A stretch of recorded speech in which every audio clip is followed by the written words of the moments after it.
What's good, people? Them, me, myself, Pharaoh. You done know how the tingo gringo, and if you don't know, then you're slow. And if I said it, ain't no edit. And if you're feeling the vibe, like and subscribe, my people. Them, and in this one here, we got Tony Yayo finally replying back to Jim Jones. You may or may not know, a couple weeks or was it maybe even a month ago, um, Jim Jones, Memphis Bleak started a little podcast thing, like had some slick shit to say about Yayo. Yayo didn't really reply. Then he's gone on Vlad TV recently. He's made his reply, said what he has to say, and I feel like he's conducted himself in the right way. But we're gonna run the clips. I'm gonna run the slick shit that bro said first, then I'm gonna run the reply, and then I'm gonna catch you after that. All right, then my people, them say no more. That's why you got niggas like Yayo talking about, yeah, Jay don't take care of nigga. I don't need Jay to go on tour. Yo smoke hard coke, Yo, chill. Yo, chill. You look like you need to be taken care of, nigga. You look like you need to go to the dentist. You need to look like you need to brush your teeth. You look like you need hygiene, nigga. You look like you need help. Tell your man 50 saying you an ounce or something, yo. You do need You that might help. need That's 2 why- ounces, nigga. that's why Paid you in full looking to movie, see- nigga. I got a G for every bump in your face, nigga. I promise you that, nigga. That's I a promise fact. you that, nigga. That's why he worrying about Peon, you broke, nigga. You know See? I got it, nigga. What's Don't- up? The ain't bag nobody- is up. The bolsa. Hey, yo. Hey, Flea, where the bolsa at, Flea? Let me finish that off. Ain't nobody taking care of niggas over here, B. Yo, nah, you good, my nigga. I fucking love it. Niggas deserve it. They need to hear this shit, man, because they bugging out here. All these niggas worrying about who taking. Have to talk about this because your man 50 Cent said you're taking too long to respond to Jim Jones. Yeah, nah, I agree. He was right because I could have responded and said, "Yo, drop a pin, link up. We both can die." Or I could have said, "Or I got a bigger house than you, or got more money than you." So sometimes, like when I realize the hate is better for me. So first of all, I want to shout out Jomo for the promo. I want to shout out Memphis Bleak and Nori because Nori is pushing Memphis Bleak. I want to shout out Academics. Adam 22, Vlad TV, Hassan Campbell, Harlem Legend TV, China Brim, because it's promo to me. It doesn't matter. It was good promo. Like, I appreciate it. You know, I like when lies turn into likes. It's all good. I'm not going to go back and forth on the internet to leave anybody, the feds, anybody, anything on this shit. You know what I'm saying? That's what I'm not. I don't get on the internet, Vlad. You know I don't do that. So I'm not going to say anything. I just and yo, look, 3, 4 in the morning, Nori's texting me, yo, keep the peace. Because niggas know she could get ugly, but I just be chilling. I don't want to catch a tag stone case or nothing like that. But what I'm saying to you is like, when people seeing you level up, they got evil eyes. That's why I pray every night to God. 50 Action TV, whatever it is, and you see G-Unit. You know what I mean? Imagine if 50 and Banks was back cool, and we said, we're going to do a mixtape tour. We would take over the world. You know what I'm saying?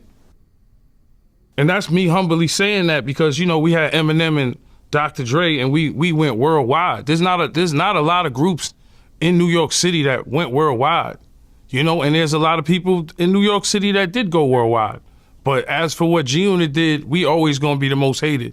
So as for Jimmy talking to me, I mean, I look at that as crazy because you saying you better than Nas. I don't know who's smoking coke or sniffing coke here, me or you. You know what I'm saying? Man, like I just don't like to talk. But the hate, you need the hate because the hate is good motivation. I needed that. You know, my Shannon Sharp interview numbers went up. My numbers keep going up because if you look at the analytics, when people when they talked about me, the numbers went up. You trying to push a podcast, so I understand. You know what I'm saying? 50 a different animal. He just like to, you know. And you know, it might could be with the Cameron and the Cameron and 50 thing with the paid in full. You know what I'm saying? But I'm doing big things. Like 50 got the Gilgo story killer, the Gilgo killer, serial killer. I brought that story to 50 with my lawyer Bob Macedonia. I'm doing big things behind the scenes, man. I'm opening the dispensary. Shout to Indoor, shout to Strain Gang, shout to Styles P, Strain for Life in Harlem. Me and Murder opened a dispensary in Queens right now. So I ain't really worried about that. I don't worry how they talk. You know, to me that was like it was promo. Nori know what he was doing. Nori's cool. That's my guy. But when I did Shannon Sharp, you sent Memphis Bleak to do Shannon Sharp. When I don't talk about these dudes, it's crickets for them. You know what I'm saying? So for me, I wasn't worried about it. That's why Nori texted me 4 in the morning. I was like, yo, keep everything peace when niggas talk crazy like that. You know, half of the niggas we beef with wasn't even rappers. So why would I worry about a rapper? Half of the niggas had problems with street niggas. Half of the dudes we had beef with or problems with was really street niggas. I don't really worry about rappers. You know what I'm saying? I'm never worried about the rap. I'm worried about the stupid nigga in your entourage that's ready to crash out. You know what I'm saying? But that shit costs lawyer money and bail money and all type of shit. You know what I'm saying? I know it can get real. So for me, I don't worry. I let niggas talk because niggas know they see me on YouTube and I'm doing them numbers. Thanks, Vlad. Appreciate you. I'm opening the dispensary right now. Shout to the Strain Gang. You know what I mean? Shout to Uncle Murder. We doing big things. Might even open something down in Shreveport because 50 taking that over. Might, you know, because it's legal certain parts down there. I forgot. I got to figure the laws out, but we doing big things. I'm bringing movies to 50. I'm not bringing them bullshit bootleg movies. I bring them the Gilgo serial killer. Shout to Bob Macedonian, my lawyer. That's the type of shit I'm bringing to 50. You know what I'm saying? I'm doing big business over here, man. I ain't worried about these niggas. But if they want to do house wars, we could always do that. Like, I got nice property. We was buying houses when we was in our 20s. You know, cars, we could do that too. But I just don't brag and like to show anything because I like to just stay humble. I really don't care about that shit. Well, what exactly was Memphis Bleak responding to? Because it seemed like he was. I think Bleak was more on a promo campaign funded by Nori. You know what I'm saying? I said the Jay-Z thing, and I understand, but I looked at a standpoint where even Beanie Siegel came over there to our camp. You know what I'm saying? Who didn't want to be signed to G-Unit? Fab wanted to be signed to G-Unit. When I came home, they was talking about K. Michelle and Olivia. Everybody wanted to be assigned to G-Unit.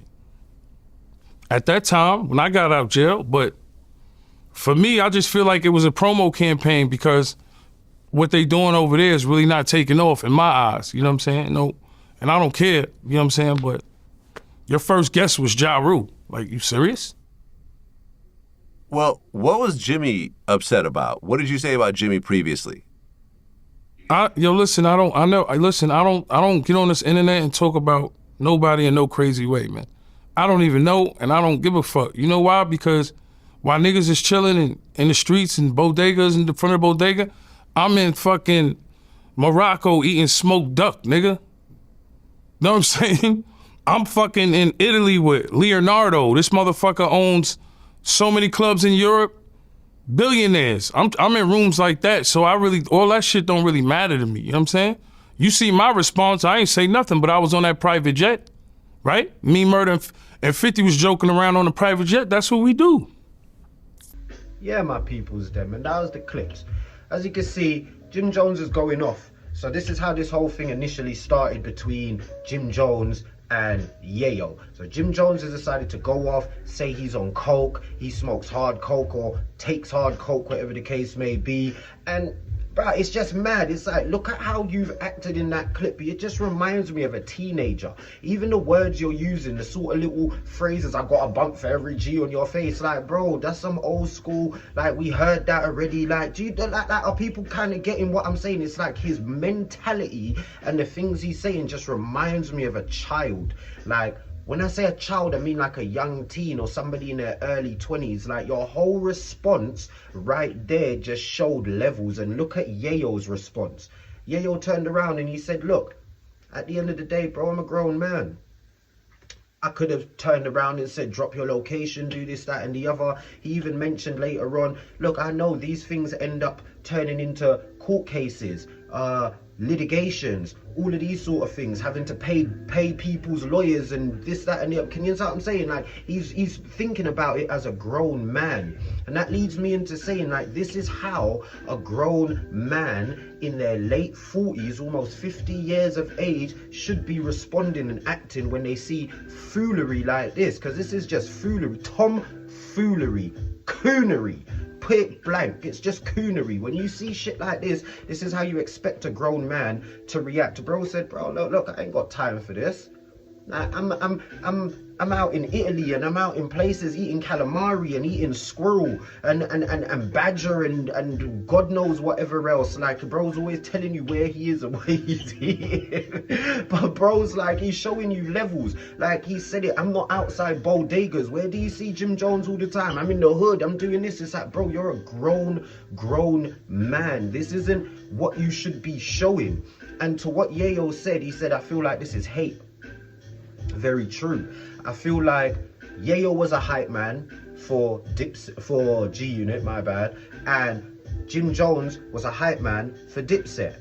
But they're in two different spaces. You see them doing two different things. One person's doing shows every other week, flying across the world on private jets, doing his thing, living his life. The other one's outside bodegas cleaning shoes and jewelry with fucking toothbrushes and going on podcasts to talk shit and say and troll people, rage bait people, because you know the whole Nas thing, everybody took that serious, and I was just like, bro, that's him blatantly off of whatever. And then when you like me even saying off of whatever, you saying bro's on hard coke. When you put Yayo, when you look at how bro looks, Yayo looks to how Jim Jones looks, who would you say is on hard coke? Which one would you say is on the hard coke realistically? Do you understand? From an outward looking and how they even act, who would you say is on coke? You're out there on blocks, bro, chilling with young G's on blocks at almost 50 years old. Do you understand what I'm saying? Like, you got bros saying, look, I'm in Morocco, I'm in doing this, I'm doing shows, I'm trying to do things behind the scenes, I'm opening up shops, I'm doing this, that and the other. Like, you don't see Jim Jones doing that. And then even when we're talking about, oh, we're bossing up and who's bossing up and whatever, like, bro, you're even now doing podcasting. You're doing podcasting. You're doing what your boss was doing, bro. Your boss started doing this podcasting thing years ago. Like, and this is what I said, you started hating, talking shit about him and Mace linking up and doing their little thing together. Now you've linked up with these man, Memphis Bleak and whoever else, and now you're doing podcasting, bro. Do you understand what I'm saying? Like, you're not even bossing up in your own way. It's not even your own podcast. I don't even think it's your own podcast, bro. Like, you're with somebody. Like, you understand what I'm saying? So it's like, I feel like this is a grown man talking to a child. When you see Yayo's response, how he's responding, the way he's responding, like, and that makes me into this when we talk about, oh, you broke, you look like this and da. But bro, look, everybody in the hood, we know, when you're on the come up, what's the one thing you do? You go and buy all the jewelry. You go and buy all the designer shit that says all the designer all over the place. But then when you see them men that are making it, you know, when you ride through the city, you come out the hood, you go through the city for a little shopping trip or whatever the case may be, you cut through the city, right?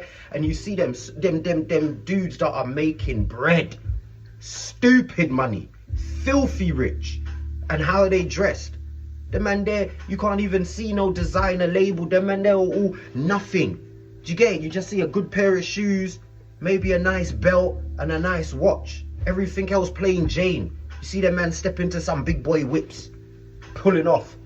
Some of them, bro, you see them wearing the dumbest shit, literally head to toe, dumb shit. Look at Adam Sandler. Look at how Adam Sandler dresses, and look at how much he's worth. Do you understand what I'm trying to say about the mentality of men who have got bread, real money, doing real shit with money? They don't care about putting it on their body to flash it. You get it? You just see a nice little watch, again, nice little belt. Plain jeans, you can't even tell what the jeans are, but if you're in the circles, you could tell the stitch, the stitch of that. People in the circles know, oh, that's some da. Yeah, I can tell by the stitch of the what. You get it?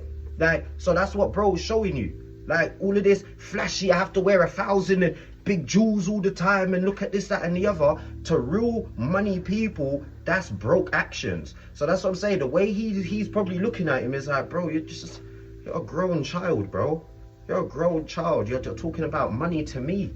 Bro, I'm in different countries, doing all sorts of things, sitting around billionaires, trying to work out real plans, as he said.